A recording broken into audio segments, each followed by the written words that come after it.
लगभग हर लड़की का एक सवाल होता है कि आखिर पीरियड्स होते ही क्यों हैं, और होते हैं तो इतने पेनफुल, इतना प्रॉब्लमेटिक क्यों होते हैं, और क्या सिर्फ इंसानों में ही पीरियड्स होते हैं या बाकी एनिमल्स में भी होते हैं? अगर होते हैं तो क्या सेम होते हैं या अलग होते हैं? और जो एक बाबा ने कहा था कि मुर्गी का जो अंडा होता है वो मेंस्ट्रुअल वेस्ट होता है, क्या वाकई वो मेंस्ट्रुअल वेस्ट होता है? और पूरी मेंस्ट्रुअल साइकिल के दौरान गर्ल्स किन सिम्टम से गुजरती हैं, उन सब की बात करेंगे। और मेंस्ट्रुअल साइकिल में बहुत सारे डिसऑर्डर्स होते हैं, उनकी भी हम बात करेंगे। एक एक करके बहुत डिटेल में समझाऊंगा मैं तुम्हें कि एक्चुअल में ये होता क्यों है, क्या कंडीशंस में डिले हो सकता है और क्या कंडीशंस में पेनफुल हो सकता है। इनकी हम बातें करेंगे, इसमें बहुत डिटेल में एक एक करके समझेंगे। सबसे पहले बात करेंगे कि मेंस्ट्रुअल साइकिल किन एनिमल्स में चलती है। तो मेंस्ट्रुअल साइकिल होती है इन एनिमल्स में जिसमें ह्यूमन भी इन्वॉल्व है। ह्यूमन के अंदर चिंपांजीज, गोरिल्ला, ओरंगुटूज, रीसस मंकी, ये सब देख रखा होगा तुमने। कुछ अपने पास बेट्स भी हैं, एलिफेंट श्रू भी हैं, ये चूहे की प्रजातियां हैं। इनके अंदर मेंस्ट्रुअल साइकिल चलती है। मेंस्ट्रुअल साइकिल में क्या होता है, एक्चुअल में ब्लीडिंग होती है। ट्रू ब्लीडिंग बोलते हैं जिसको अपन। एक्चुअल में ब्लीडिंग जब होती है तो वो उसी को हम पीरियड्स बोलते हैं, और क्यों नाम दिया गया है वो अपन आगे देखेंगे। तो एक्चुअल में जो ट्रू मेंस्ट्रुएशन होता है उसके अंदर ब्लड बाहर निकलता है। कम से कम मेमल्स में सिर्फ 1 या 2% ऐसे मेमल्स होते हैं जिनके अंदर मेंस्ट्रुअल साइकिल चलती है। बाकी के 98 मेमल्स जो हैं उनमें भी काफी वैरायटी है, लेकिन उनके अंदर जो साइकिल चलती है उस साइकिल का नाम है एस्ट्रस साइकिल। गाय, भैंस, बकरी, इनमें तुमने देखा होगा, बिल्ली में ब्लीडिंग कभी नहीं होती, ब्लीडिंग कभी दिखी भी नहीं होगी, होती भी तो हल्की फुल्की स्पॉटिंग होती है। इस साइकिल को हम बोलते हैं एस्ट्रस साइकिल। अब इसमें क्या डिफरेंस है, मेंस्ट्रुअल साइकिल में एस्ट्रस साइकिल में क्या डिफरेंस होता है? यहां पर भी एंडोमेट्रियम जो है वो डिस्ट्रॉय होती है, ब्लीडिंग होती है और मेंस्ट्रुएशन होता है। लेकिन जब यहां पर एंडोमेट्रियम डिस्ट्रॉय होती है तो वो मैक्सिमम पोर्शन उसका रीअब्सॉर्ब कर लिया जाता है। ये सारे एनिमल्स के अंदर, ये भी मैमल्स का ही पार्ट है। तो एस्ट्रस साइकिल जो है वो थोड़ी सी डिफरेंट होती है मेंस्ट्रुअल साइकिल से। ब्लीडिंग सिर्फ मेंस्ट्रुअल साइकिल में ही होती है। ये सारे एनिमल्स इसके अंदर आते हैं। अब अगली चीज जो है कि मुर्गी के अंदर क्या होता है, तो इसकी बात अपन वीडियो के बाद में करेंगे, लास्ट में करेंगे, क्योंकि तुम्हें मेंस्ट्रुअल साइकिल एक्चुअल में समझना पड़ेगा कि इसके अंदर क्या क्या होता है। अपन सिर्फ ह्यूमन की मेंस्ट्रुअल साइकिल देखेंगे, कितने डेज की होती है, कितने फेजेस होते हैं, कितने हार्मोन्स इन्वॉल्व होते हैं, एक कहानी की तरह इसको अपन समझेंगे, कहानी वाली मेथड लगाएंगे अपन। सबसे पहले मेंस्ट्रुअल साइकिल में पीरियड्स क्यों होते हैं? सबसे पहला सवाल हर लड़की के मन में यही आता है कि पीरियड्स होते ही क्यों हैं। अब थोड़ा इमेजिन करो, अब मान लो कि कोई 5 स्टार होटल है जहां पर कोई एक मेहमान आने वाला है। उस मेहमान के स्वागत के लिए इंटीरियर डिजाइनिंग की जाएगी, सोफा सेट लगाया जाएगा, बड़ा बड़ा पकवान बनाया जाएगा, खाना बनाया जाएगा। लेकिन अगर वो मेहमान नहीं आता है तो क्या हम उस डिजाइन को या उस खाने को संभाल कर रख सकते हैं अगली उसके इंतजार में कि वो कभी तो आएगा? तो ऐसा नहीं हो पाता है मेंस्ट्रुअल साइकिल में। अगर वो सारी चीजें जमाई गई हैं, डिजाइन की गई हैं, तो वो खराब हो जाती हैं। इसलिए बॉडी क्या करती है, उन सभी मटेरियल्स को बाहर कर देती है। उसमें बहुत सारा ब्लड होता है, टिश्यू होते हैं, एपिथेलियल सेल्स होती है, बहुत सारी चीजें होती हैं। तो पीरियड्स होने का मेन रीजन ये है क्योंकि मेहमान आया नहीं। यहां पर मेहमान का जो मतलब है वो एक्चुअल में मतलब है एम्ब्रियो से। अब जो एम्ब्रियो बनता है वो स्पर्म और ओवम के फर्टिलाइजेशन से बनता है, उसकी भी अपन आगे प्रोसेस देखेंगे। अब यहां पर पूरी की पूरी जो एक्चुअल में प्रोसेस है वो क्या है, सबसे पहले एग बनाया जाता है फीमेल बॉडी के अंदर। यूटेरस की लाइनिंग को मतलब कि गद्दीदार बनाई जाती है, गद्दीदार समझ लो, सोफा सेट टाइप से समझ लो, लाइनिंग तैयार की जाती है। एग रिलीज होता है जिसको ओव्यूलेशन के नाम से जानते हैं अपन। फर्टिलाइजेशन हुआ तो प्रेगनेंसी होगी, मतलब कि वो ये वही मेहमान है एक्चुअल में जो आने के बाद प्रेगनेंसी का नाम दे दिया जाता है। अगर नहीं हुआ तो लाइनिंग को गिरा दिया जाता है, जिसी को अपन क्या बोलते हैं, पीरियड्स बोलते हैं। फिर से नया साइकिल चालू हो जाता है। अब सवाल आता है कि ये साइकिल कब शुरू होता है, कब खत्म होता है, कितने डेज का होता है, उन चीजों की हम बात करेंगे। तो एक्चुअल में मेंस्ट्रुअल साइकिल जो है वो एक मंथली रिप्रोडक्टिव साइकिल है जो मेनार्क से शुरू होता है और मीनोपॉज पर जाकर के खत्म हो जाता है। मीनार्क क्या होता है, जब गर्ल्स को पहला पीरियड्स आता है। हर लड़की को अपना पहला पीरियड्स याद होता है, बहुत पेनफुल होता है, बहुत घबरा जाते हैं, क्या कंडीशन में होता है, कोई पता नहीं रहता है गर्ल्स को। बहुत सारी फैमिलीज में बता दिया जाता है, लेकिन गांव में कोई मम्मी अपनी बेटी को नहीं बताती है शर्म के मारे। लेकिन उड़ीसा में इसको बहुत ज्यादा सेलिब्रेट किया जाता है। जब पहली बार पीरियड्स आते हैं तो बिल्कुल सहनाइयों के साथ उसको ले जाया जाता है, सजाया जाता है, उसको ये फील नहीं होने दिया जाता है कि ये गलत है। इसी से दुनिया बनी है, ये सही चीज है, इसको ये उस गर्ल्स को ये फील कराए जाते हैं वहां पर उड़ीसा में। अब जो मेंस्ट्रुअल साइकिल जो होता है वो उसकी एवरेज लेंथ होती है 28 डेज।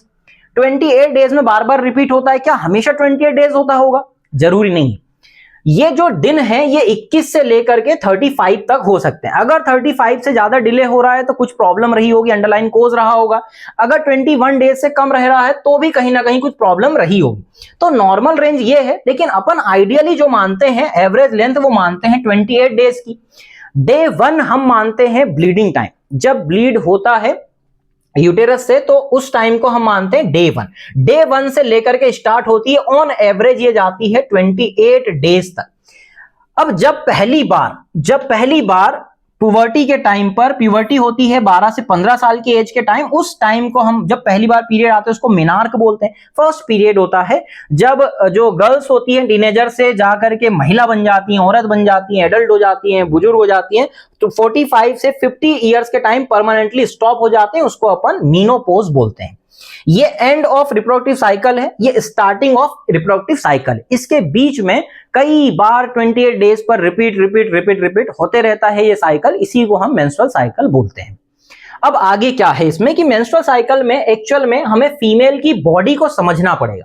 फीमेल की बॉडी जो है वो दिमाग से लेकर के यूटेरस तक बिल्कुल इंटरकनेक्टेड होती है। कहां से चीजें शुरू होती है इसको अपन एक कहानी की तरह समझते हैं। ये अज्यूम करो कि फीमेल की बॉडी है, फीमेल की बॉडी में उसका ब्रेन है और ब्रेन के अंदर एक ग्लैंड या ब्रेन का पार्ट होता है। ये बॉस एक्चुअल में हाइपोथैलेमस। हाइपोथैलेमस जुड़ा होता है पिट्यूटरी ग्लैंड से, जिसको पीयूष ग्रंथि भी बोलते हैं अपन। पिट्यूटरी के दो पार्ट हैं, एक एंटेरियर पार्ट होता है और एक पोस्टीरियर पार्ट होता है। जो एंटेरियर पार्ट होता है वो कंट्रोल में होता है हाइपोथैलेमस के, लेकिन पोस्टीरियर तो 100% ही कंट्रोल में होता है। पोस्टीरियर का एक्चुअल में रोल भी नहीं है, यहां पर एंटेरियर का रोल होता है। हाइपोथैलेमस को तुम ऐसे समझ लो कि ये एक्चुअल में क्या है, बॉस है। बॉस का मतलब क्या है कि वही सारे कंट्रोल और कमांड रखता है किसके ऊपर, मेंस्ट्रुअल साइकिल के ऊपर। और पिट्यूटरी जो है वो उसका एक्चुअल में क्या है, मैनेजर है। बॉस का मैनेजर तो होगा ही होगा, ऑब्वियस सी बात है। ये मैनेजर बॉस के लिए काम करता है, बहुत सारे ईमेल्स भेजता है। ये ईमेल्स जाते हैं किसके पास, ओवरी के पास। ओवरी जो है वो एक्चुअल में ये पूरा पोर्शन, इसको हम फैक्ट्री का नाम दे देते हैं। यूटेरस, ओवरी, ये सब के सब एक्चुअल में फैक्ट्री है। इतने पोर्शन को अपन फैक्ट्री बोल रहे हैं। ओवरऑल तो अपन किसको बोलेंगे, यहां पर ओवरी को फैक्ट्री बोलेंगे। अटक गया शायद। तो यहां पर हाइपोथैलेमस में क्या है, यहां पर मेन बॉस का काम करेगा, जो मैनेजर से काम करवाएगा। मैनेजर कौन है यहां पर, पिट्यूटरी। पिट्यूटरी जो है मेल सेंड करेगी, किसको मेल सेंड करेगी, फैक्ट्री को। फैक्ट्री कौन है यहां पर, ओवरी। इन तीनों से मिल करके कौन बनता है, एचपीओ सिस्टम बनता है। ये एक्चुअल में क्या है, फैक्ट्री। ये फैक्ट्री है और फैक्ट्री में एक्चुअल में काम होता है, और ये इसको अपन फैक्ट्री यहां से हटा देते हैं। अब रही सही सवाल क्या है कि एक्चुअल में हाइपोथैलेमस, पिट्यूटरी और ओवरी ये तीनों मिल करके एचपीओ एक्सिस बना लेते हैं। ये तीनों मिलकर के ही साथ में काम करते हैं, है ना। शुरुआत हमेशा हाइपोथैलेमस ही करता है, तो इसको हम नाम दे देते हैं the HBO axis. HBO axis में क्या है, हाइपोथैलेमस कुछ हार्मोन सिक्रीट कर रहा है जो काम कर रहे हैं पिट्यूटरी पर, एंटेरियर वाले पे। पिट्यूटरी जाकर के काम करवा रहा है ओवरी से। अब यहां पर हाइपोथैलेमस किसको रिलीज करता है, एक हार्मोन का नाम है GnRH, gonadotropin releasing hormone. Gonadotropin releasing hormone का मतलब है कि एक्चुअल में जब ओव्यूलेशन करवाना होता है या सेकेंडरी ग्रोथ करवाना होता है, जितने भी सारे फंक्शन है वो GnRH से ही शुरू होते हैं और वही इसको पूरा का पूरा कंट्रोल करता है। आगे अपन समझेंगे कि स्ट्रेस में एक्चुअल में हार्मोन, ये स्ट्रेस में पीरियड्स डिले क्यों हो जाते हैं। हर लड़की ने फील किया होगा कभी ना कभी कि एग्जाम जब आती है या कोई स्ट्रेसफुल उनकी लाइफ में इवेंट आ रहा होता है, पीरियड्स की डेट्स जो होती हैं वो डिले हो जाती है, आगे बढ़ जाती है। उसका रीजन क्या है वो भी अपन आगे समझेंगे। हाइपोथैलेमस जो है वो एक्चुअल में कंपनी का बॉस हो गया, पिट्यूटरी उसका मैनेजर है, और ओवरी एक्चुअल में क्या है, फैक्ट्री है। फैक्ट्री के अंदर जो बनता है वो क्या है, एस्ट्रोजन, प्रोजेस्टेरोन। और जो मैनेजर है वो क्या बनाता है, एफएसएच और एलएच, और जो हाइपोथैलेमस है वो एकमात्र चीज रिलीज करता है जिसका नाम है जीएनआरएच।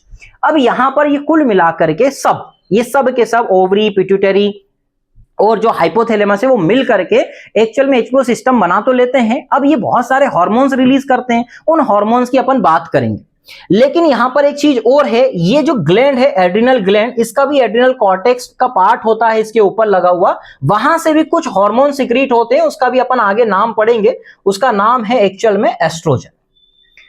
आगे समझ में आएगा तुम्हें।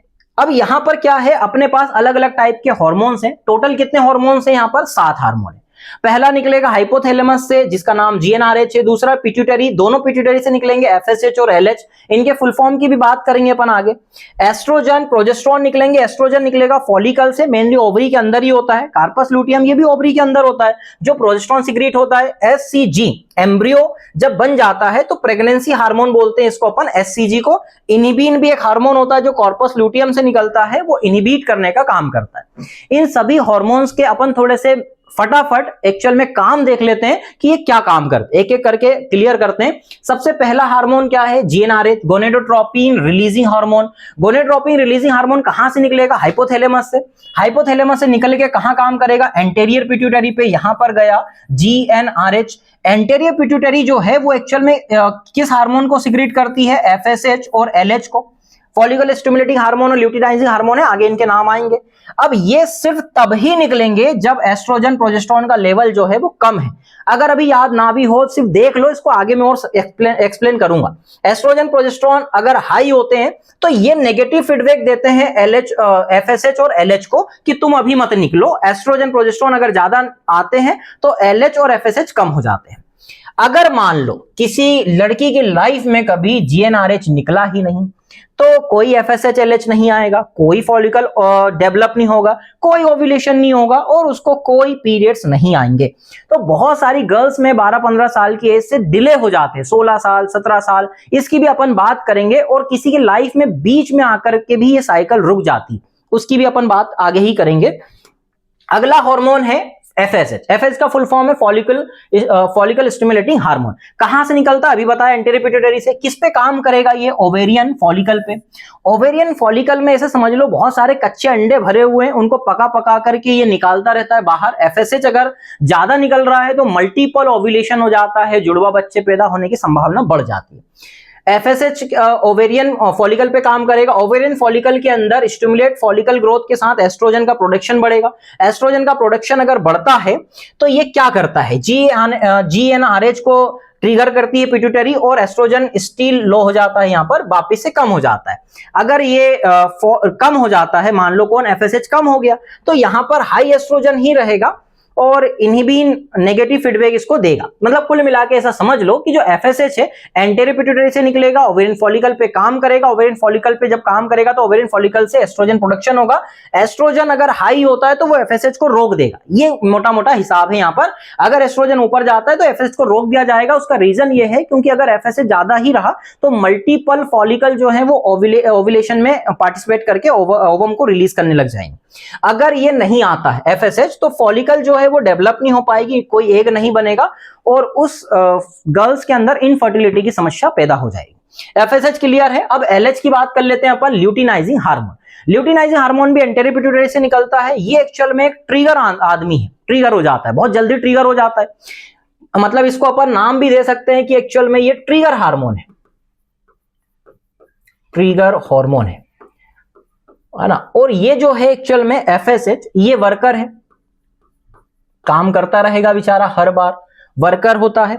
इसकी हम बात कर चुके थे। जीएनआरएच तो हाइपोथैलेमस से निकलता है, एक वर्कर हो गया, ट्रिगर हार्मोन हो गया।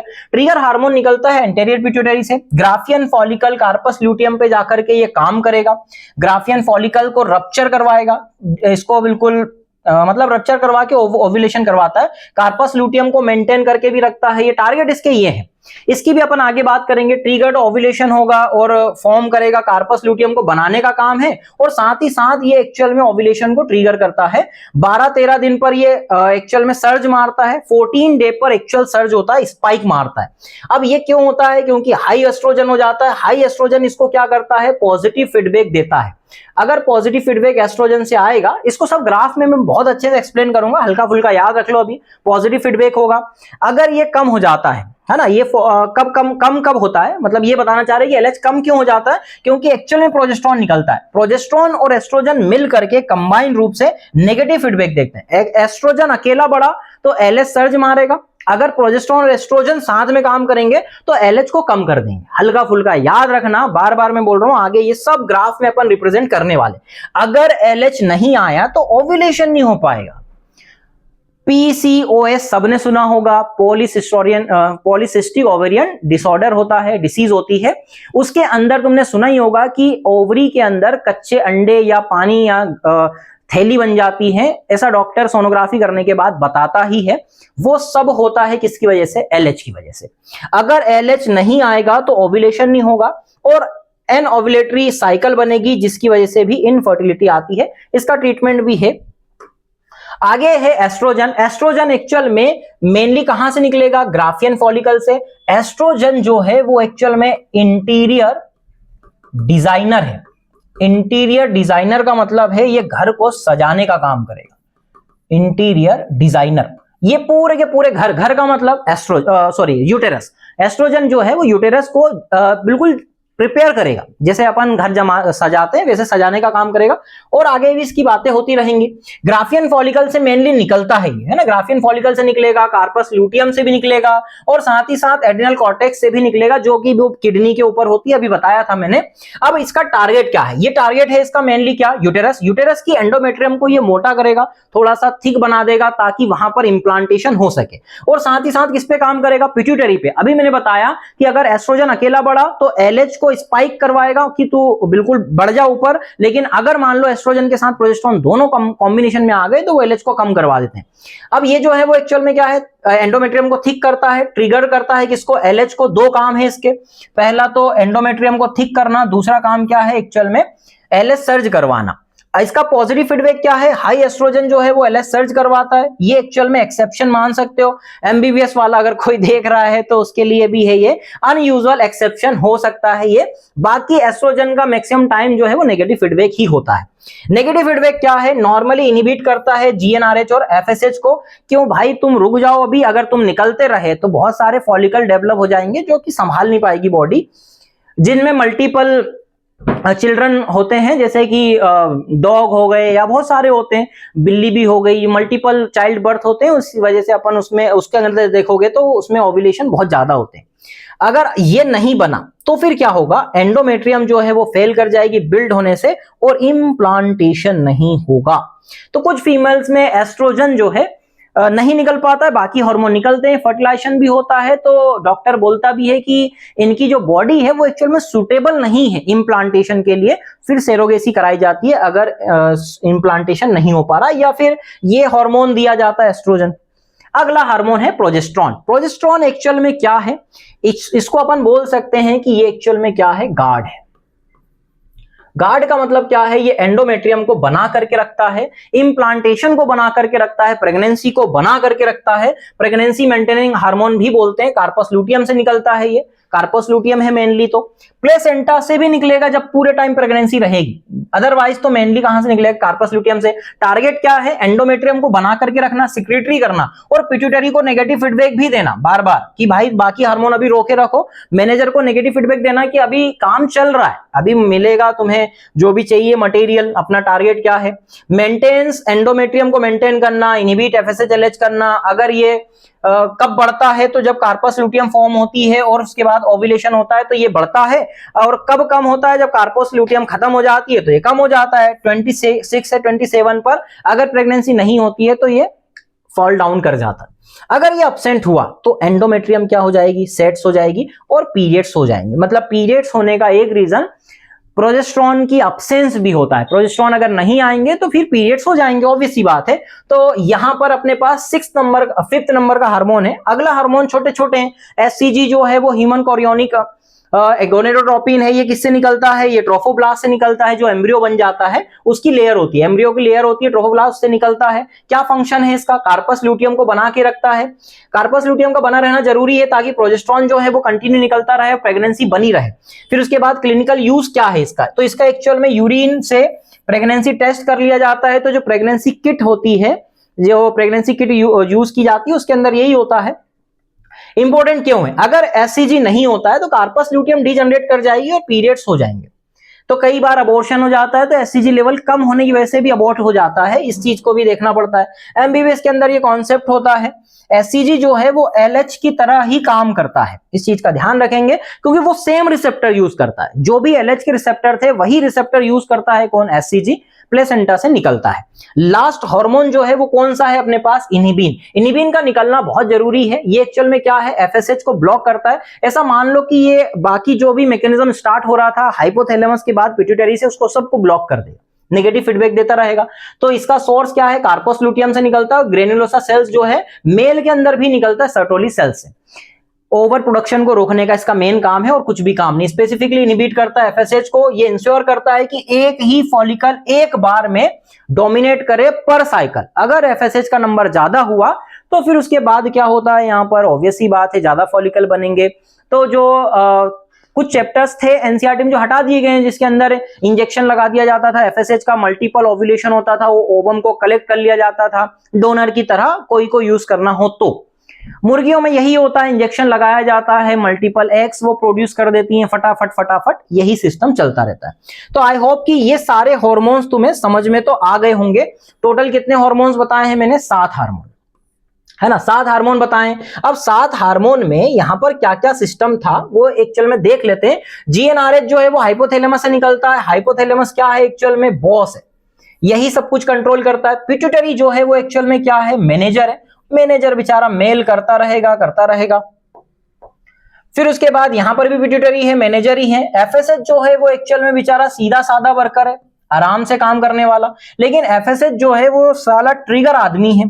ट्रिगर आदमी का मतलब क्या है? एकदम से बिगड़ पड़ता है, और अगर ये बढ़ा तो फिर ब्लास्ट होना तो तय है, फट जाएगा पूरा जो ग्राफियन फॉलिकल है। एस्ट्रोजन जो है वो एक्चुअल में क्या है? डिजाइनर है, इंटीरियर डिजाइनिंग का काम करता है, डिजाइनर होता है। प्रोजेस्टेरॉन जो है वो एक्चुअल में क्या है? गार्ड है, ये एक्चुअल में प्रेगनेंसी को गार्डिंग करता है, बना करके रखता है। एससीजी जो है वो एक्चुअल में प्रेगनेंसी हार्मोन होता है, और इनहिबिन जो होता है वो एक्चुअल में ब्लॉकर है, ये चीजों को ब्लॉक करने का काम करता है। आई होप कि तुम्हें सारे हार्मोन क्लियर समझ में आ गए होंगे। कौन सा एब्सेंट होगा तो क्या प्रॉब्लम होगी, क्या कब ज्यादा होगा कब कम होगा, ये सारी चीजें तुम्हें एक्यूरेट समझ में तो आ गई होंगी। अब अपन स्टार्ट करते हैं मेन चीज, ये हार्मोन समझने के बाद। देखो अब यहां पर सवाल यह आता है कि 28 डेज की साइकिल तो होती है, ये हार्मोन कब बढ़ता है कब कम होता है, इसको समझना पड़ेगा। ये जो है वो एक्चुअल में आइडियल है, वैल्यू बेस्ड है। एनसीईआरटी में अगर तुम देखोगे तो एफएसएच का ग्राफ थोड़ा सा गड़बड़ बनाया गया है, और उसका पता नहीं क्या रीजन है। हार्मोन का ग्राफ क्या है? एफएसएच और एलएच। एफएसएच और एलएच दोनों कहां से निकल रहे थे? अपने पास पिट्यूटरी से। ये दोनों के दोनों पिट्यूटरी हार्मोन है। अब पिट्यूटरी हार्मोन जब निकलेंगे तो ऐसा जरूरी नहीं कि एक साथ बढ़ेंगे एक साथ कम होंगे। देखो एस्ट्रोजन जो है एफएसएच जो है, एफएसएच धीरे से बढ़ता है, पहले कम रहता है, यहां तक मेंस्ट्रुएशन फेज होती है, आगे अपन समझेंगे। अभी ये ग्राफ को देख लो, बस समझ लो। एफएसएच थोड़ा सा बढ़ा, हल्का सा कम हुआ, फिर ऊपर जाके फिर कम हो जाता है। इस टाइप से याद रखोगे तो सिंपल बढ़ते जाएगा, फिर थोड़ा सा डिप आएगा, फिर बढ़ेगा और फिर कम हो जाएगा। लेकिन जो एलएच है, एलएच बेचारा मेंटेन रहेगा पूरे टाइम। जब इसको ब्लास्ट करना रहेगा एकदम से स्पाइक मारेगा, ऊपर जाएगा और वापस से कम हो जाएगा। तो ये एक टाइम से दिख रहा है तुम्हें कि धीरे से बिल्कुल लगभग सेम ही चल रहा है, एकदम से बड़ा कम हो गया फिर कम चलता रहा। कब एक्चुअल में कब स्पाइक मारेगा? एक्चुअल में इसको एलएच सर्ज बोलते हैं, यहां पर दिख रहा होगा एलएच सर्ज। ये एलएच सर्ज कब होगा? 14 डे पर जब ओव्यूलेशन होगा। अब ये ओव्यूलेशन का बहुत प्यारा डायग्राम है मेरे पास, तुम्हें आगे बताऊंगा। अब यहां पर 2 हार्मोन और हैं, एस्ट्रोजन प्रोजेस्टेरॉन, जो कार्पस लूटियम और यहां पर ये फॉलिकल से रिलीज होंगे। एस्ट्रोजन जो है वो 2 बार पीक मारेगा, इस बात का ध्यान रखना है। देखो यहां पर बढ़ता जाएगा क्योंकि फॉलिकल बन रहा है, मैच्योर हुआ, 13 डे और 14 डे के बीच में एकदम पीक मारेगा और पीक मारने के बाद कम हो जाएगा क्योंकि ग्राफियन फॉलिकल फट जाएगा। कम होने के बाद फिर से एक बार ऊपर मारेगा तो लहर की तरह दिखेगा तुम्हें, ये ऊपर यूं और फिर यूं इस टाइप। लेकिन प्रोजेस्टेरॉन सिर्फ एक ही बार बढ़ेगा क्योंकि कार्पस लुटियम से निकलता है, तो कम होते होते होते होते एकदम से बढ़ेगा। कब टाइम पर बढ़ेगा? 22 दिन के आसपास बहुत स्पाइक मारेगा और 26 दिन के लगभग कम होते होते 28 दिन पे खत्म हो जाएगा। तो एस्ट्रोजन 2 बार पीक मारेगा, इसके 2 पीक आते हैं और इसका एक ही पीक आता है प्रोजेस्टेरॉन का। लेकिन प्रोजेस्टेरॉन का पीक कब आता है? ओव्यूलेशन के बाद। एस्ट्रोजन का पीक कब आता है? ओव्यूलेशन के जस्ट पहले और ओव्यूलेशन के बाद भी आता है। प्रोजेस्टेरॉन के थोड़ा सा बाद में आता है, प्रोजेस्टेरॉन के साथ साथ पीक नहीं हो पाता है।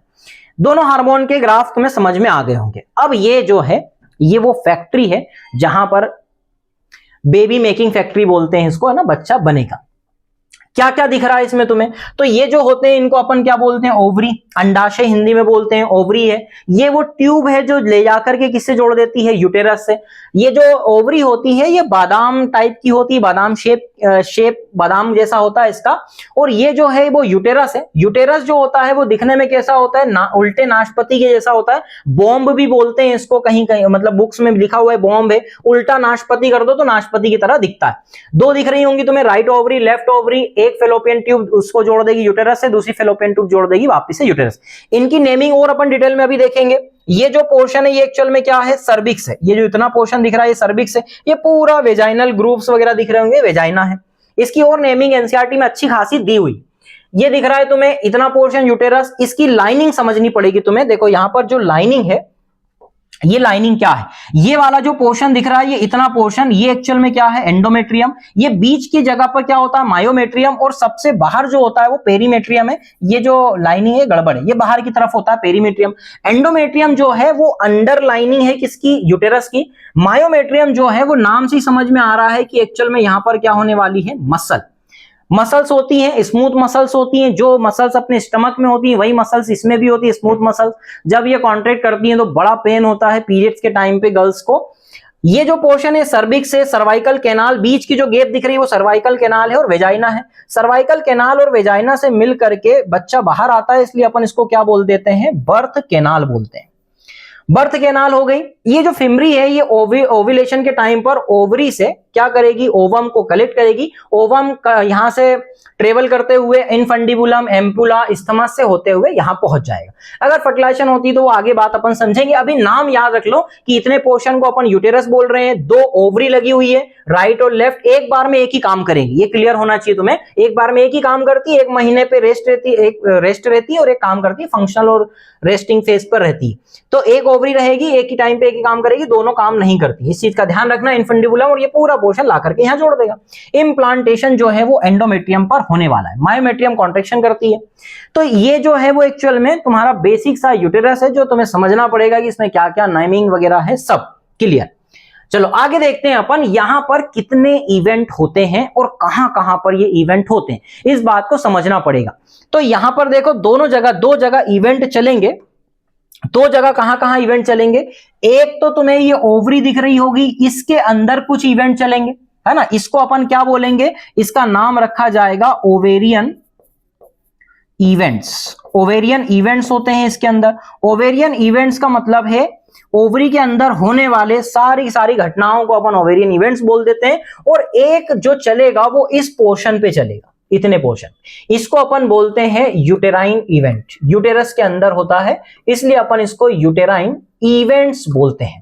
यूटेराइन इवेंट्स हो गए। तो 2 जगह पर इवेंट्स चलेंगे, साथ साथ ही चलेंगे। मतलब ऐसा नहीं कि एक रुका रहेगा और एक पहले चलेगा, ऐसा नहीं। ओवरलैप कर जाते हैं, बहुत सारे इवेंट्स जो है वो एक दूसरे पर ओवरलैप हो जाते हैं।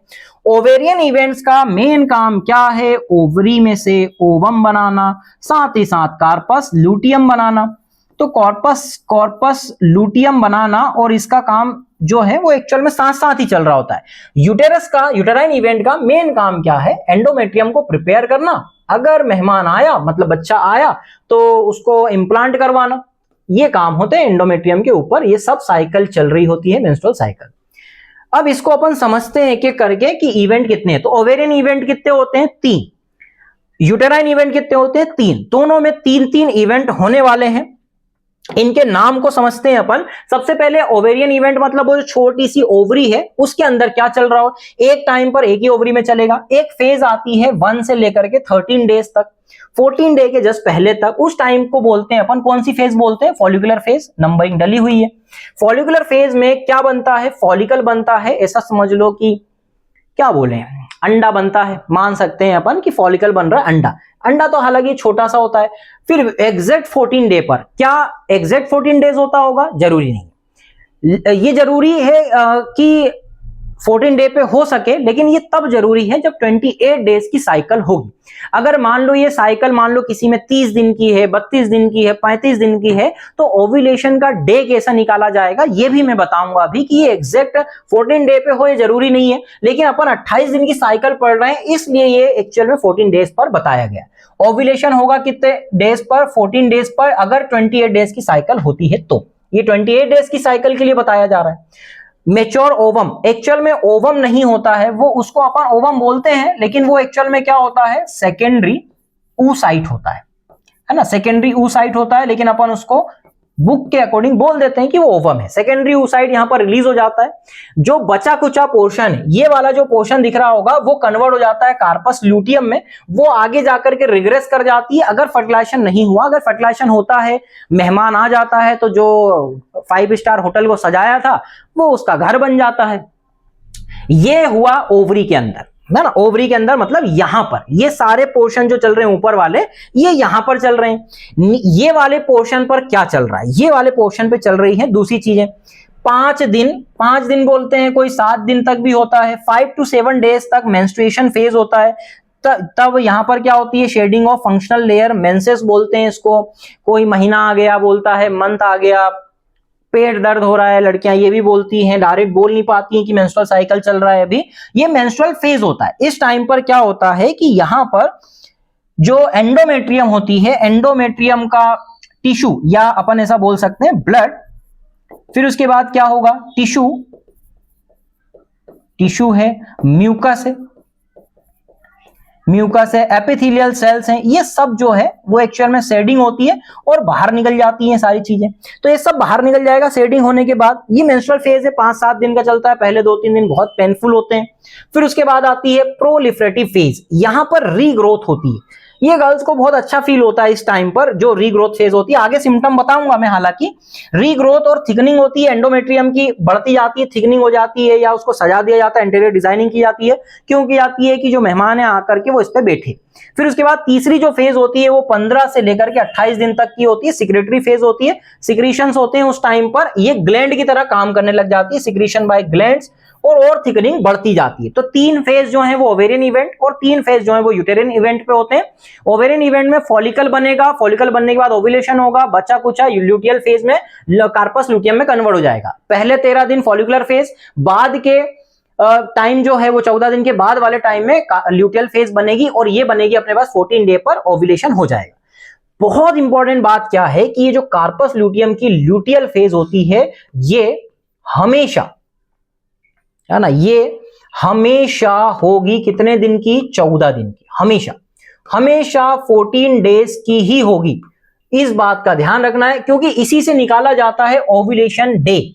मतलब ओव्यूलेशन के बाद 14 डेज पर होना ही होना है। सपोज एग्जांपल, अगर मान लो किसी की जो साइकिल है वो 34 डेज पे आ रही है, तो 34 डेज की साइकिल है, तो ओव्यूलेशन कब हुआ होगा, 20 + 40, मतलब 20 डेज पर ओव्यूलेशन हुआ होगा। बाद वाली साइकिल तो हमेशा 14 डे पे होने वाली है, तो 14 डे के लिए ही कार्पस ल्यूटियम बनेगी। तो किसी की भी साइकिल पूछ करके उसका ओव्यूलेशन डे बताया जा सकता है। ओव्यूलेशन डे इसलिए इंपॉर्टेंट है, कैलेंडर मेंटेन करवाती हैं ऑब्स-गाइनी वाली डॉक्टर्स, फीमेल डॉक्टर्स ही होती हैं जनरली ज्यादातर, तो वो कैलेंडर मेंटेन करवाती हैं और ओव्यूलेशन डे निकाल के बताती है कि तुम्हारी साइकिल अगर 30 दिन की है तो 16वें दिन पर ओव्यूलेशन होगा, 32 दिन की है तो 18 दिन पे होगा, अगर मान लो 26 दिन की है तो 12वें दिन पर ओव्यूलेशन हो जाएगा। लेकिन ये वाला जो टाइम है 14 दिन का, ये हमेशा फिक्स रहने वाला है। कार्पस ल्यूटियम 14 दिन में डीजनरेट करेगी।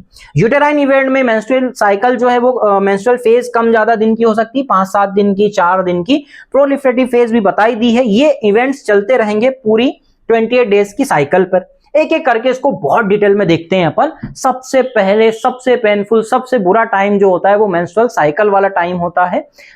उस टाइम पर गर्ल्स को फील होता है कि क्यों होते हैं पीरियड्स, ये वाली कंडीशन है। तो एक बात कहना चाहूंगा यार, तुमको चुना गया है इस दुनिया को बनाने के लिए, सृजनकर्ता हो तुम। अगर अगले 100 साल के लिए सारी गर्ल्स जो हैं वो बच्चा पैदा करना बंद कर दें तो 100 साल में ह्यूमन एक्सटिंक्ट कर जाएंगे, इस पृथ्वी से पूरे गायब हो जाएंगे। इतनी पावर है गर्ल्स के पास, अपने आप को कमजोर नहीं समझना चाहिए।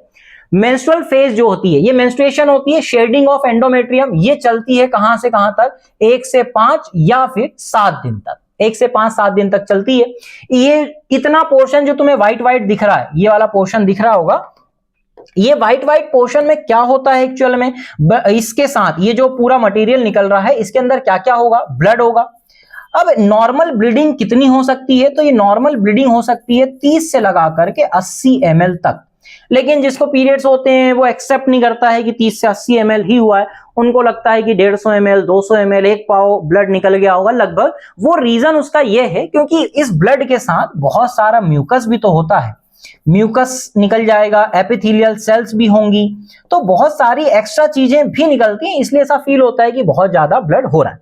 अब यहां पर एक इंटरेस्टिंग फैक्ट मैं बताता हूं मेंस्ट्रुअल साइकिल से रिलेटेड, ब्लीडिंग टाइम से रिलेटेड, कि अपने को जब हाथ में कभी कट लगता है तो वो कुछ टाइम में क्या होता है, क्लॉट कर जाता है। लेकिन ये सवाल तुम्हारे मन में आना चाहिए था कि यार ब्लीडिंग टाइम पर क्लॉट क्यों नहीं बनता है।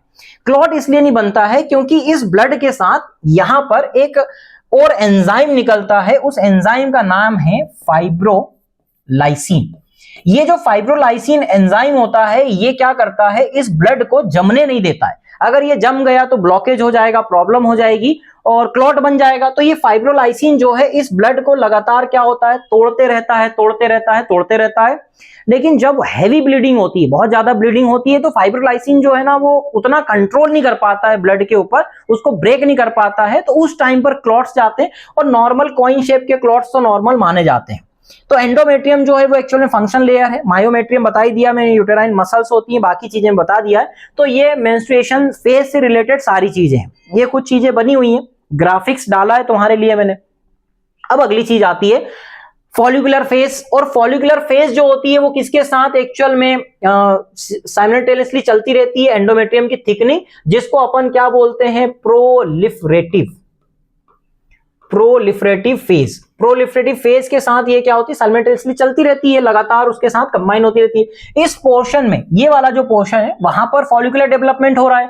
फॉलिकुलर डेवलपमेंट कैसे हो रहा है, उसके अंदर बहुत सारे प्रीमोर्डियल फॉलिकल भरे हुए हैं, प्राइमरी फॉलिकल भरे हुए हैं, तो एफएसएच आएगा। एफएसएच कहां से आ रहा था, जीएनआरएच जो है वो निकलता है हाइपोथैलेमस से, जीएनआरएच निकालता है एंटीरियर पिट्यूटरी से एफएसएच, और एफएसएच जा करके इस फॉलिकल के ऊपर काम करता है। ये फॉलिकल ग्रोथ होना स्टार्ट हो जाती है, सेकेंडरी फॉलिकल बनता है, सेकेंडरी से टर्शरी फॉलिकल बनता है। ये वाला जो है वो टर्शरी फॉलिकल है, नाम उसका एक्चुअल में एंट्रल भी बोलते हैं उसको, एंट्रम कैविटी बन जाती है इस वजह से। तो टर्शरी फॉलिकल से मैच्योर ग्राफियन फॉलिकल बन जाती है। कौन कितने टाइम तक सर्वाइव करता है, स्टार्टिंग के 5 दिन में तो प्राइमरी फॉलिकल ही होती है, मिड फॉलिकुलर फेज आती है 6 से 12, जिसमें सेकेंडरी और टर्शरी बन जाती है। लास्ट के 12, 13, 14 डे पर प्री ओव्यूलेशन फेज पर ग्राफियन फॉलिकल बन के प्रिपेयर हो जाती है ओवरी के अंदर। ये यहां पर उस टाइम पर ही साथ साथ एक और फेज चल रही होती है, प्रोलिफरेटिव फेज। जैसे ही मेंस्ट्रुएशन खत्म होते हैं प्रोलिफरेटिव फेज स्टार्ट हो जाती है। जैसे यहां पर दिख रहा होगा हल्की फुल्की ब्लीडिंग बंद हो जाती है, तो एंडोमेट्रियम जो है वो थिकनिंग स्टार्ट हो जाती है। यहां पर देखो थिकनिंग हो गई है। एंडोमेट्रियम थिक होने के बाद एक्चुअल में बाद में एक सिक्रेटरी फेज आने वाली है, जो ओव्यूलेशन फेज के बाद आने वाली। तो ओव्यूलेटरी फेज तक एक्चुअल में थिकनिंग एक बार भी, पहले एक बार हो जाती है, ओव्यूलेशन के बाद एक बार और थिकनिंग होती है, लेकिन साथ में सिक्रीशंस भी चालू हो जाते हैं, सिक्रेटरी फेज अपन उसको बोलते हैं। ये चीजें हैं, दोनों के दोनों साथ साथ चलती हैं, इनको अपन साइमल्टेनियसली क्या बोलते हैं, फॉलिकुलर फेज और एंडोमेट्रियम थिकनिंग प्रोलिफरेटिव फेज भी चलती है। अब इसके बाद क्या होता है, बहुत प्यारा डायग्राम है ये ओव्यूलेशन वाला। देखो बिल्कुल इमेजिन करो आयरन मैन वाली कंडीशन है, फिम्बरी जो है वो कलेक्ट कर रही है ओवम को, और ये जो है वो ओवरी है जो रिलीज कर रहा है किसको, यहां पर सेकेंडरी oocyte को। ये सेकेंडरी oocyte है, इसका नाम ओवम अपन बोलते भले ही है उसको। ये इसको पकड़ रहा है, कैच कर रहा है, कैच करने के बाद ये ट्रेवल करते करते कहां पर जाएगा, फेलोपियन ट्यूब से। अगर फर्टिलाइजेशन होता है तो इंप्लांटेशन हो जाएगा एंडोमेट्रियम में, अदरवाइज तो फिर वो मेंसेस वापस चालू हो जाएंगे। ओव्यूलेशन के अंदर क्या होगा, रप्चर हो जाएगी Graafian follicle. Graafian follicle rupture होने का मेन रीजन जो है वो एक्चुअल में एलएच सर्ज है। एलएच सर्ज मैंने पहले ही बताया कि एक ट्रिगर है, ये ट्रिगर एक्चुअल में अचानक से स्पाइक मारता है और ये जो पूरा का पूरा ग्राफियन फॉलिकल है मैच्योर वाला उसको ब्लास्ट कर देता है और जो सेकेंडरी साइड है वो बाहर निकल जाता है। इस टाइप से हो रहा था। प्रीमोर्डियल है, प्राइमरी है, ओवेरियन फॉलिकल का डेवलपमेंट है, ये ग्राफियन फॉलिकल बना और ये ओवम जो है वो बाहर रिलीज हो गया। फॉलिकल रप्चर करेंगे, सेकेंडरी साइड रिलीज कर दिया जाएगा। उसके बाद फिमरी जो है, फिमरी का मतलब वो जो ऐसे मान लो हेयर लाइक स्ट्रक्चर है जो उसको कैच कर लेगी फिमरी और उसके बाद वो ट्रेवल करके कहां चले जाएगा, फेलोपियन ट्यूब में, और फिर आगे बढ़ता रहेगा। अगर फर्टिलाइजेशन नहीं होता है तो फिर वो बाहर निकल जाएगा। यहां पर क्या है, जो बचा कुचा पोर्शन, ये ग्राफियन फॉलिकल का बचा हुआ पोर्शन है, इसी को अपन क्या बोलते हैं, कार्पस लूटियम। एक ही बनेगी, इसमें ज्यादा शो हो गए, एक से एक ही बनती है कार्पस लूटियम। फिर अगली फेज कौन सी आती है, ल्यूटियल फेज, और उसी के साथ साथ साथ एंडोमेट्रियम, और कहां पर चल रही होती है, ओवरी के अंदर। ओवरी के अंदर कौन सी फेज चल रही है, कार्पस लूटियम की ल्यूटियल फेज चल रही है, और सिक्रेटरी एंडोमेट्रियम में सिक्रेटरी फेज चल रही होती है। ये वो ओवरी है जो ओवम को बाहर निकाल चुकी है, बची हुई जो पोर्शन है उसमें से बन जाता है कार्पस लूटियम। कार्पस लूटियम से प्रोजेस्टेरोन है, एस्ट्रोजन है, बाद में एस्ट्रोजन भी निकलता है, इनिबिन हार्मोन भी निकलता है, इनिबिन हार्मोन भी यही कार्पस लूटियम निकालती है। यहां से ओवम रिलीज हो जाता है, ओवम इसमें ट्रेवल करते करते करते करते यहां पर आता है। अगर फर्टिलाइजेशन होता है तो इंप्लांटेशन होगा, अदरवाइज वो बाहर निकल जाएगा, डीजनरेट कर जाएगा। लेकिन उसी टाइम पर ये सिक्रेटरी फेज जो चल रही होती है उसमें थिक सिक्रेटरी एंडोमेट्रियम बन जाती है, ग्लैंड्स एक्टिव हो जाती हैं, प्लेग बन जाता है, प्रोजेस्टेरोन इसके ऊपर काम कर रहा होता है। ये फेज को अपन ल्यूटियल फेज या सिक्रेटरी फेज बोलते हैं। तो तुम्हें ये सारी फेज जो है वो समझ में तो आ गई होगी जो मैंने यहां पर बताई थी। ये वाला पोर्शन जो तीन फेज है, फॉलिकुलर, ओव्यूलेशन, ल्यूटियल फेज, जो ऊपर की तरफ है वो किस में चलेगी, ओवरी में, और जो नीचे वाले फेज है यूटेराइन इवेंट, वो यूटेरस के अंदर एंडोमेट्रियम में चल रहे होते हैं। डायग्राम से तुम्हें क्लियर समझ में भी आ गया होगा, बहुत प्यारा डायग्राम है ये। अब ये पूरी फेज के बाद ये ग्राफ जो है वो किसके अंदर दिया हुआ है, एनसीईआरटी के अंदर दिया हुआ है कि इसके अंदर क्या क्या रिप्रेजेंट किया गया। देखो क्या क्या रिप्रेजेंट किया गया है। ये हार्मोन पिट्यूटरी के हार्मोन है, ये वाले हार्मोन ओवरी के हार्मोन है, ये ओवेरियन इवेंट है, और ये वाला जो नीचे वाला पोर्शन है ये एंडोमेट्रियम का है। पूरी कहानी कहां से शुरू होगी, पूरी कहानी शुरू होगी जीएनआरएस से। ये जीएनआरएस जो है वो एंटेरियर पिट्यूटरी पे काम करेगा। एफएसएच का लेवल स्टार्टिंग में थोड़ा बढ़ेगा, यहां पर कम कर दिया उन्होंने, ये बढ़ेगा। उसकी वजह से ये जो है वो primary follicle, secondary follicle, tertiary follicle, Graafian follicle, ये जो है वो डेवलप होना स्टार्ट हो जाएंगी। ये एफएसएच इसके ऊपर काम करेगा। लेकिन ये सब जो है सेकेंडरी, टर्शरी, ग्राफियन फॉलिकल, ये एस्ट्रोजन को सिक्रीशन करेंगी। एस्ट्रोजन सिक्रीट होते होते एकदम से लेवल ऊपर जाते जाएगा। जैसे ही ये सिक्रीशन ऊपर जाएगा, ये एफएसएच को क्या देंगी, नेगेटिव फीडबैक कि अभी तुम रुको, क्योंकि बाकी फॉलिकल भी इन्वॉल्व होने लग जाएंगे, इसलिए एफएसएच यहां पर डाउन जाता है। फिर उसके बाद क्या होता है, जैसे ये स्पाइक मारता है कौन, एस्ट्रोजन, एस्ट्रोजन जो है वो पिट्यूटरी को सिग्नल देता है कि एलएच को आने दो, तो वो अकेले एलएच को नहीं आने देती, उसके साथ एफएसएच का भी लेवल बढ़ जाता है, क्योंकि एस्ट्रोजन लेवल भी कम होने वाला है। एलएच एकदम से सर्ज मारता है, और ये कब मारता है, 14 दिन पर, अगर 28 दिन की साइकिल है, 14 डे पर, और उसकी वजह से क्या होता है, ग्राफियन फॉलिकल फट जाती है, बचा हुआ पोर्शन जो है वो कन्वर्ट हो जाता है कार्पस लूटियम में, कार्पस एल्बिकेंस बन जाती है। बाद में जब रिग्रेस हो जाती है, ये स्टार्ट हो जाती है 25-26 दिन पर डीजनरेट होना खत्म हो जाती है। लेकिन जब ये पोर्शन चल रहा होता है तो ये एस्ट्रोजन जाता है, किसके ऊपर काम करता है, एंडोमेट्रियम पर। एंडोमेट्रियम की थिकनिंग को बढ़ाते जाएगा, बढ़ाते जाएगा, बढ़ाते जाएगा। फिर उसके बाद सपोर्ट किसका मिल जाएगा उसको, प्रोजेस्टेरोन का। प्रोजेस्टेरोन इसकी ग्लैंड्स को ओपन कर देगा और सिक्रेटरी फेज आ जाएगी, नीचे नाम और लिखे हुए मिल जाएंगे, और इस तरीके से मेंटेन होती है पूरी की पूरी मेंस्ट्रुअल साइकिल। 28 डेज की है। अगर ज्यादा दिन की होगी तो ओव्यूलेटरी फेज तुम निकाल ही लोगे 14 को माइनस करके। ये पूरा का पूरा जो ग्राफ है वो दिया हुआ है एनसीईआरटी के अंदर। अब यहां पर सवाल यह आता है कि प्रेगनेंसी मेंस्ट्रुअल साइकिल को रोक क्यों देती है और किस तरीके से रोकती है। ऑब्वियस सी बात है, रोक देने का जो रीजन है वो ये है कि अगर मान लो मेंस्ट्रुअल साइकिल चलती रही तो और फर्टिलाइजेशन के चांसेस रहेंगे। पहले से एक एम्ब्रियो है यूटेरस के अंदर तो वो 2 एम्ब्रियो को इंप्लांट करवाने के चांसेस कम होते हैं, क्योंकि ह्यूमन जो है वो मल्टीपल चाइल्ड बर्थ नहीं कर पाता एक ही सिंगल टाइम पर, जिसको अपन ट्विंस बोलते हैं, नहीं, बहुत कम होते हैं, कम चांसेस होते हैं। तो इसमें क्या होता है कि जब स्पर्म और एग जो है वो जाइगोट बनाता है तो एम्ब्रियो इंप्लांट कर जाता है। ट्रोफोब्लास्ट रिलीज करता है कौन सा हार्मोन, एससीजी। ये एससीजी जो है वो कार्पस लूटियम को बना करके रखेगा। कार्पस ल्यूटियम कौन है, अभी ये बताया भी था। ये जो येलो कलर की ग्लैंड दिख रही है, इसको पूरे टाइम फिर बना के रखा जाएगा पूरी प्रेगनेंसी के टाइम पे। कार्पस ल्यूटियम जो है वो प्रोजेस्टेरॉन बहुत ज्यादा सिक्रीट करती है। प्रोजेस्टेरॉन एक्चुअल में एक प्रेगनेंसी हार्मोन है।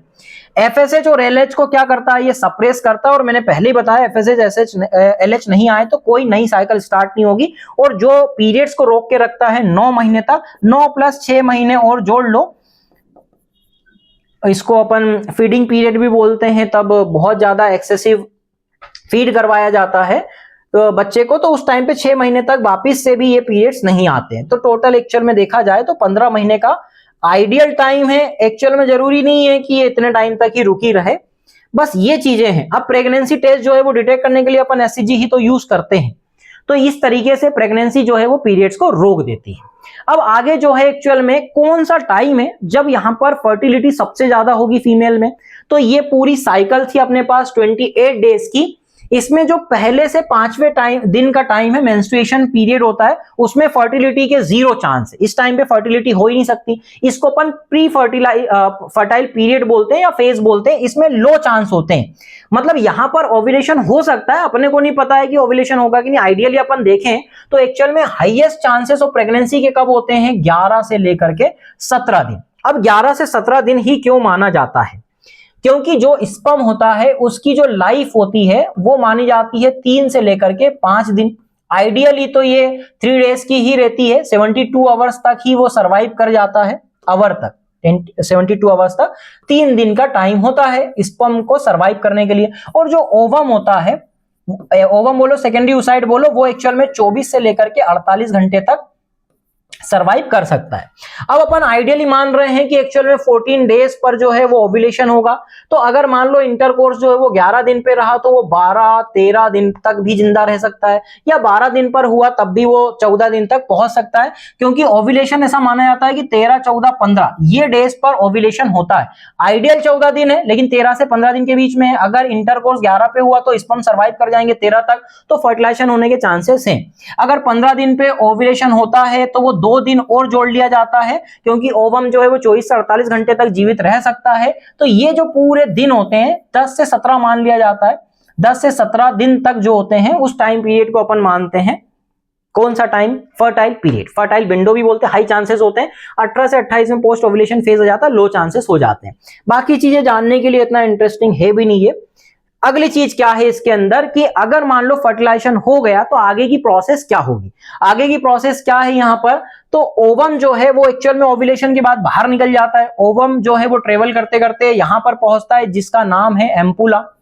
इस एम्पुला रीजन पे जब ये पहुंचेगा तो एम्पुला रीजन पर भी इधर से स्पर्म आने चाहिए, है ना, वेजाइना सर्वाइकल कैनाल से होते हुए, सर्विक्स से होते हुए आना चाहिए। तो जब स्पर्म पहुंचते हैं इन दोनों का फ्यूज हो जाता है। फ्यूज होने के बाद एक सेल बनती है जिसको अपन जाइगोट बोलते हैं। 2 cell, 4 cell, 8 cell, morula, blastula होने के बाद इम्प्लांटेशन होता है। और इम्प्लांटेशन कहां पर होता है ये पहले बता चुका हूं। एंडोमेट्रियम को सजा करके रखा गया है कि इसमें मेहमान आएगा और इसको यहां पर चिपका दिया जाएगा, बैठा दिया जाएगा। ये दिख रहा है तुम्हें, इसको अपन क्या बोलेंगे, इम्प्लांटेशन के लिए जाइगोट बन चुका है। इसमें और भी चीजें हैं, डिटेल में अपन जाएंगे नहीं। इम्प्लांटेशन हो जाता है, इस टाइप से आगे चीजें बढ़ जाती है। अगर इम्प्लांटेशन नहीं हुआ तो पीरियड्स आने वाले हैं।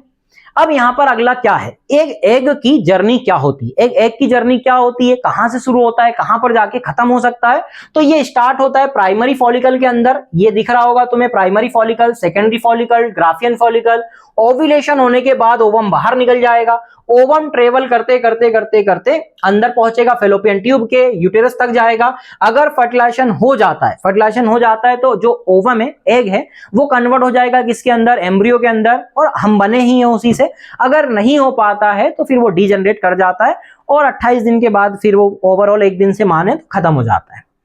अब उसके बाद यहां पर सवाल यह आता है कि गर्ल्स ने फील किया होगा कि एग्जाम टाइम पर स्ट्रेस में उनकी जो डेट होती है वो आगे हो जाती है। 2 दिन, 4 दिन, हफ्ते भर, कई बार 15-15 दिन भी हो जाता है। उसका रीजन क्या है, क्योंकि पूरा का पूरा जो मेंस्ट्रुअल साइकिल है वो ब्रेन से ही कंट्रोल हो रहा है, हाइपोथैलेमस पिट्यूटरी से ही कंट्रोल हो रहा है। तो अगर बहुत स्ट्रेसफुल अगर इवेंट चल रहे हैं तुम्हारी लाइफ में, तो उस स्ट्रेस की वजह से उस स्ट्रेस को संभालने के लिए बॉडी प्रोड्यूस करती है कॉर्टिसोल। अगर कॉर्टिसोल निकलता है तो ऑब्वियस ही बात है ये हाइपोथैलेमस को बोलेगा कि भाई अभी रिलैक्स करो, इसको डिस्टर्ब कर देगा हाइपोथैलेमस को, तो ये जीएनआरएच को क्या करेगा, कम कर देगा। और जीएनआरएच अगर कम होता है तो ऑब्वियस ही बात है एफएसएच एलएच कम हो जाएंगे। और मैंने पहले ही बोला एफएसएच एलएच कम होने का मतलब है ओव्यूलेशन होगा ही नहीं, और ओव्यूलेशन नहीं होगा तो ओव्यूलेशन तो रुका हुआ है। ओव्यूलेशन जब होगा उसके 14 दिन बाद ही पीरियड आएंगे। तो जैसे मान लो कि एग्जांपल के तौर पर कोई सी भी डेट मान लेते हैं कि 28 दिन पर ही पीरियड स्टार्ट होने चाहिए थे, लेकिन ऑब्वियस ही बात है 14 दिन पर ओव्यूलेशन नहीं हुआ, 14 दिन से कहां पहुंच गए, मान लो 18 दिन पर, तो 4 दिन ओव्यूलेशन आगे शिफ्ट हुआ, तो 4 दिन वो जो मेंस्ट्रुअल वाली फेज है वो और आगे शिफ्ट हो जाएगी, क्योंकि 14 दिन का ल्यूटियल फेज तो कंपलसरी होना ही है। तो ओव्यूलेशन डिले हो जाएगा और पीरियड जो है वो डिले हो जाते हैं। तो ये मेन रीजन है स्ट्रेस का। तो स्ट्रेस ना लें, क्योंकि इससे और ज्यादा स्ट्रेस बढ़ेगा ही, ओव्यूलेशन नहीं हो पाएगा, पीरियड्स नहीं आएंगे। तो अब यहां पर सवाल ये आता है कि पीरियड्स इतने पेनफुल क्यों होते हैं। पीरियड्स का पेनफुल होने का रीजन ये भाई साहब है, इसका नाम है प्रोस्टाग्लैंडिन। प्रोस्टाग्लैंडिन क्या करता है, ये दर्द को फील करवाता है। और ये करता क्या है, ये मेंस्ट्रुएशन के टाइम एंडोमेट्रियम की जो टिश्यू होते हैं उससे बहुत ज्यादा रिलीज होता है एंडोमेट्रियम। इसका एक्चुअल में जो फॉर्मूला है वो PGF2 अल्फा होता है। ये जाता है यूटेराइन के अंदर, कॉन्ट्रेक्शन करवाता है, कॉन्ट्रेक्शन करने की वजह से मसल बहुत ज्यादा कॉन्ट्रैक्ट करेगी, तो प्रोस्टाग्लैंडिन और ज्यादा कॉन्ट्रेक्शन करवाएगा, और कॉन्ट्रेक्शन की वजह से क्या होगा कि ब्लड सप्लाई चली जाएगी, और अपनी बॉडी में जहां कहीं की भी ब्लड सप्लाई बंद होती है वहां पर दर्द होता है। तुमने फील तो नहीं किया होगा, हालांकि सुना होगा हार्ट अटैक के अंदर, हार्ट अटैक में भी हार्ट के अंदर प्रॉब्लम होती है, दर्द होता है अचानक से, या एसिडिटी में हार्ट में पेन होने लग जाता है, एंजाइना पेक्टोरिस में भी ऑक्सीजन लेवल कम हो जाता है। कुल मिला के ये, तो जहां पर भी ऑक्सीजन लेवल कम होता है तो फिर पेनफुल क्रैम्प्स आते हैं, क्रैम्प्स होते हैं। अगर ऐसा जरूरी नहीं है कि पेन बहुत ज्यादा हो, हल्के फुल्के पेन होते हैं, अगर बहुत ज्यादा हो रहा है तो टेबलेट्स लो, या फिर ये चीजें कर सकते हो, हॉट वाटर से सिकाई कर लो, हर्बल टी ले लो, लाइट एक्सरसाइज कर लो, कुछ डॉक्टर की एडवाइस ले लो अगर बहुत ज्यादा हो रहा है तो। अदरवाइज इतना तो होगा ही कि तुम्हें प्रॉब्लमेटिक लगेगा, इरिटेटिंग लगेगा, शुरू के 1-2 दिन ज्यादा रहता है। तो ये सारी चीजें हैं किसके अंदर, पीरियड्स पेन से रिलेटेड। अब पीरियड्स पेन से रिलेटेड जो वर्ड है उसको अपन क्या बोलते हैं, डिस्मेनोरिया।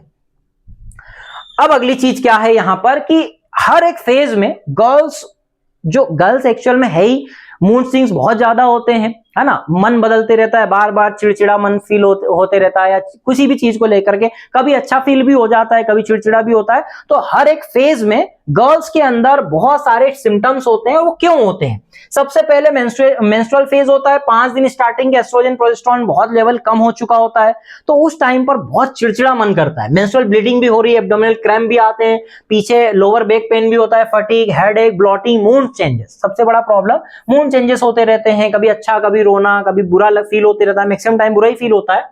फॉलिकुलर फेज में क्या होता है, क्योंकि एस्ट्रोजन प्रोजेस्टेरोन कम थे और एस्ट्रोजन का लेवल बढ़ा, ये बहुत अच्छी फीलिंग करवाता है ना, ये फीलिंग हार्मोन है, बहुत अच्छी फीलिंग करवाता है। इस टाइम पर क्या होता है, फॉलिकुलर या प्रोरेफ्री फेज पर गर्ल्स स्पेशली फील करी होंगी इन्होंने कि एनर्जी बहुत ज्यादा इंक्रीज फील होती है, अच्छा सा फील होता है, इंक्रीज हो जाती है एनर्जी, मूड अच्छा होता है, ग्लोइंग स्किन हो जाती है, कंसंट्रेशन अच्छा बन जाता है, लिबिडो फील होता है उस टाइम पर, सेक्सुअल अर्ज बहुत ज्यादा होती है, ओव्यूलेशन जो होता है उसमें एलएस सर्ज होता है, एस्ट्रोजन भी पीक मारता है।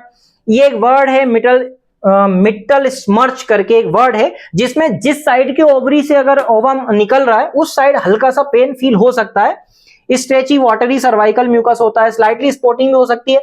ये हाईएस्ट फर्टिलिटी इस टाइम पर चांसेस होते हैं, लिबिडो बढ़ जाएगा, जो बॉडी का टेम्परेचर है टेम्परेचर भी बढ़ जाता है, फीवर सा फील होता है उस टाइम पर।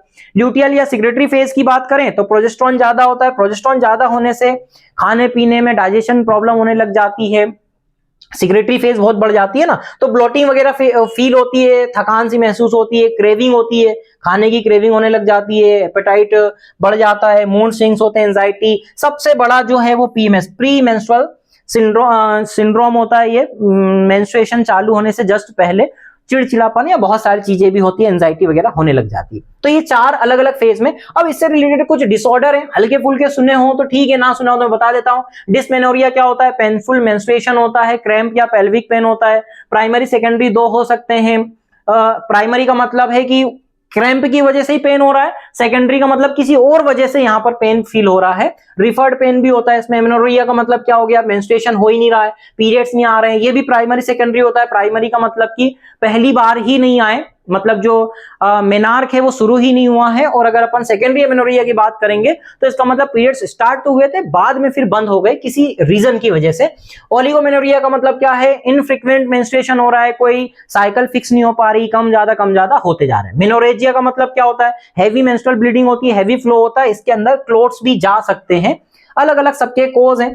प्री मेंस्ट्रुअल सिंड्रोम जो अभी मैं बता रहा था कि जैसे ही मेंस्ट्रुएशन स्टार्ट होने वाला था होता है, इसके कुछ दिन पहले प्री मेंस्ट्रुअल सिम्टम्स आते हैं, मूड स्विंग्स होते हैं, ब्लोटिंग फील होती है। पॉलीसिस्टिक ओवेरियन सिंड्रोम पीसीओएस, ये बहुत बहुत बहुत कॉमन हो गया है, 50% गर्ल्स में होता ही है।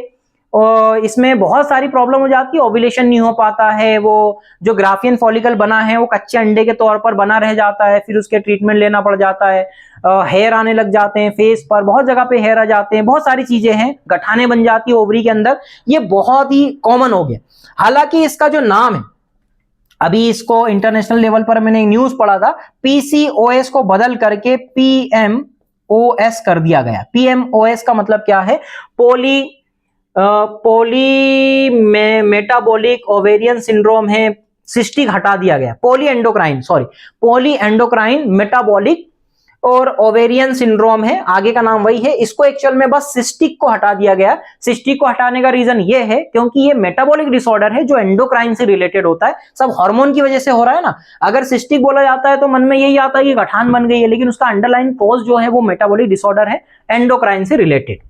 इतनी चीजें हो गई। अब अपन बात कर लेते हैं जो एक पॉइंट रह गया था अपना कि मुर्गी में, ये वाला पॉइंट, क्या मुर्गी में जो अंडा होता है वो मेंस्ट्रुअल वेस्ट होता है? तो ऐसा नहीं है, इसके पीछे काफी लॉजिकल चीजें हैं अपने पास। एक्चुअल में जो ह्यूमन के अंदर होता है और जो चिकन के अंदर होता है वो क्या होता है, देखो ह्यूमन के अंदर ओव्यूलेशन हुआ, एग रिलीज हुआ, अगर फर्टिलाइजेशन नहीं हुआ तो एग जो है वो डिजनरेट कर जाएगा, तो एंडोमेट्रियम शेडेड हो जाएगी, टूट जाएगी, फूट जाएगी और मेंस्ट्रुएशन चालू हो जाएगा।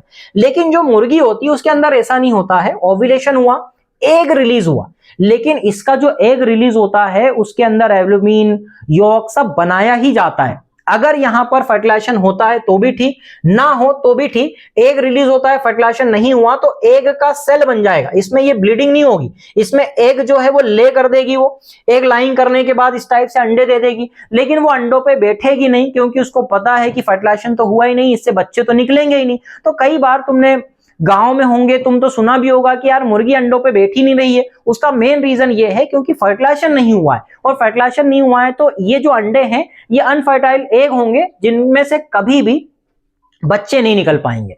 लेकिन अगर फर्टिलाइजेशन हो गया है तो फर्टिलाइजेशन हो गया, तो फर्टिलाइजेशन होने के बाद वो मुर्गी बैठेगी भी और प्रॉपर अंडा बन भी जाता है, हर बार बनता है, बस उसके अंदर फर्टिलाइजेशन नहीं होता है। बाहर का जो व्हाइट व्हाइट तुम देखते हो वो एल्ब्यूमिन होता है, एग व्हाइट होता है, प्रोटीन होता है, मेम्ब्रेन होती है, फिर उसके अंदर ये जो शेल है वो रहेगा और यॉक जो है वो एक्चुअल में ओवम होता है। तो क्या एक्चुअल में अंडा मेंस्ट्रुअल वेस्ट होता है? तो नहीं होता है, ये एक्चुअल में एग ही होता है। जैसे ह्यूमन में एग डिजनरेट कर जाता है वैसे के वैसे मुर्गी में वो एग जो है वो अंडे के फॉर्म में भी बनता है। तो कई बार तुमने ये भी सुना होगा कि मुर्गी ने 10 अंडे दिए लेकिन उसके अंदर से सिर्फ 5 ही बच्चे निकाले, 5 अंडे खराब हो गए क्योंकि 5 अंडे जो है वो फर्टाइल हुए ही नहीं। अब मार्केट में जो भी अंडे आते हैं वो एफएसएच का इंजेक्शन लगवाने के बाद आते हैं। मुर्गी बहुत सारे अंडे प्रोड्यूस करती रहती है लेकिन वो सब अनफर्टाइल एग्स होते हैं जितने भी मार्केट में मिल रहे हैं, तो उनमें से कभी बच्चा बन ही नहीं सकता है। तो कई सारी तुमने वीडियो देखी होगी कि वो तवे पे अंडा फोड़ रहा है और उसमें से बच्चा निकल गया, पॉसिबल नहीं है, वो सब फेक वीडियोस रहती है। ये जितने भी फार्म के अंडे मिल रहे होते हैं वो सब अनफर्टाइल होते हैं, वो हमेशा वैसे ही रहेंगे, वैसे ही खराब हो जाते हैं, अंदर से सड़ जाते हैं, वैसे के वैसे खराब हो जाते हैं। लेकिन अगर फर्टिलाइजेशन हुआ है तो बच्चा निकलेगा, बनेगा, मुर्गी का चूजा निकलेगा। तो ये सारी चीजें हैं इससे रिलेटेड। आई होप कि तुम्हें ये वीडियो बहुत अच्छा समझ में आया होगा, सारी चीजें मैंने एक्सप्लेन करी है बिल्कुल डिटेल में, ठीक है। तो कमेंट में कुछ अच्छा बोल जाना तो मुझे खुशी होगी। तब तक के लिए बाय बाय, आगे कोई सा वीडियो लाएंगे।